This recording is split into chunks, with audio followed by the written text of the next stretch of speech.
Nathan Ray. Oh, hi there. How are you doing? Can you hear me this time? I can, yeah. Nathan, where are you calling from? I'm calling from Manchester in the UK. There you go. You sound great. You sound like you're next door. Of course, next Excellent. door, we're having someone who seems to be doing some type of construction, so that's not necessarily something that's good, but go ahead. Okay, I just thought I'd call you back to give you an update on the devolution situation in the UK after the Scottish referendum. Great. And it actually impacts the torture story that you've been talking about so much this week. Fantastic. So let us know.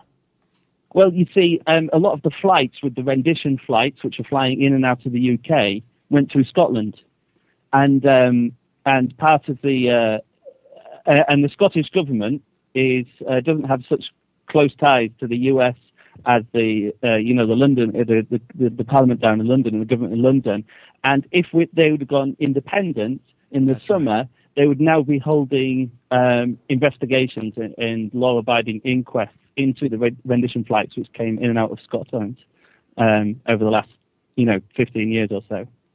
That's interesting. I think I had read that in the later stages of the stuff that I was reading about the devolution, and it does make one wonder, how much of not just that, but I would imagine that's pretty substantial. How much that was in play in terms of the money that poured in and publicity that poured in about those questions. And I wonder how many other questions, how many other sort of like foreign policy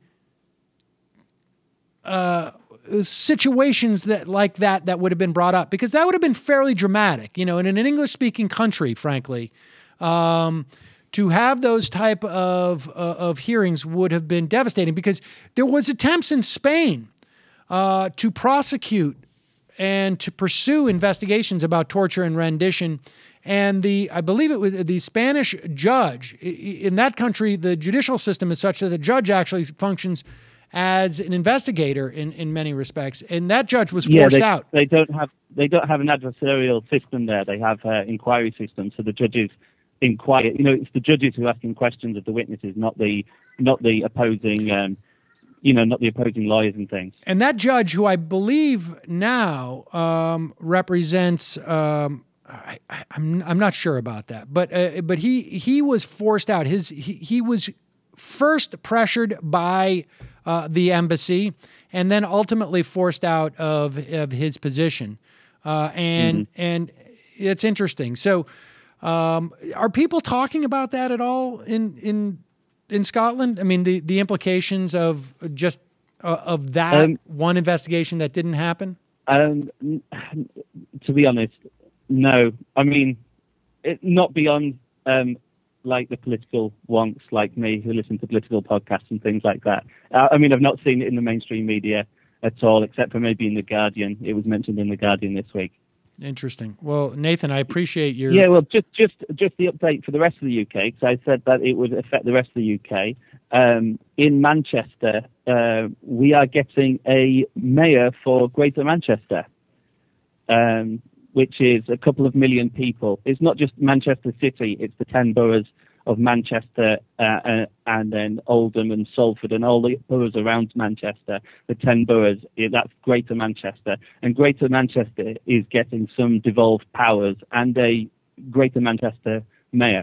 Oh, wow. So what did you have? What did you have before? Was there no local governance at all? Well, we've had a few. We have local government, but it's the 10 boroughs across Manchester. So there's like a city council for each borough, and all except Salford, the mayor is just like it's a ceremonial position. The mayorships in this country are all except just a few just ceremonial positions.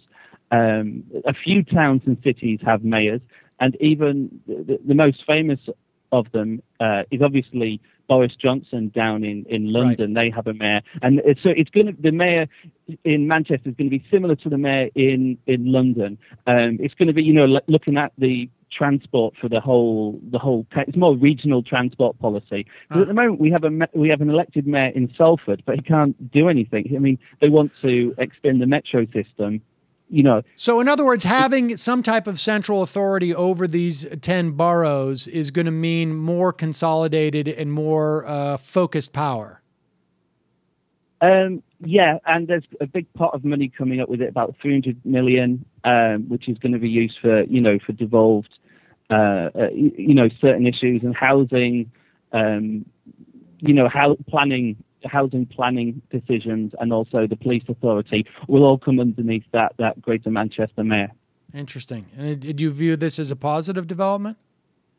I would say yes, because we had an elected crime and police commissioner, and that will also be, will be folded into the mayor position. And basically, nobody voted for that. The turnout for that voting for that position was just, it's 20% or something.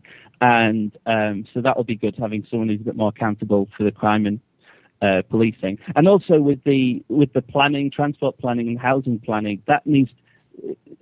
Greater Manchester is, although it has the 10 boroughs, it is really a single kind of economic and transport unit. You do need someone or one authority to oversee it. So I see it as a positive. All right. Well, great. Just one last thing. I know you got to jump, but one last thing. I've actually jumped on the Twitter handles and the URLs for the mayor position. Yeah. So people can follow the GM Mayor on Twitter. That's GM Mayor. That's me on Twitter. And at the moment, there's a picture of Mayor Quimby from The Simpsons on there. And I've got about 50 followers, which is weird because I've got MPs following that, local councillors following that, the head of the local Chamber of Commerce, Manchester Chamber of Commerce following it. And so the more influential people following my GM Mayor account than follow my real account, Nathan awesome. Ray account, whatever.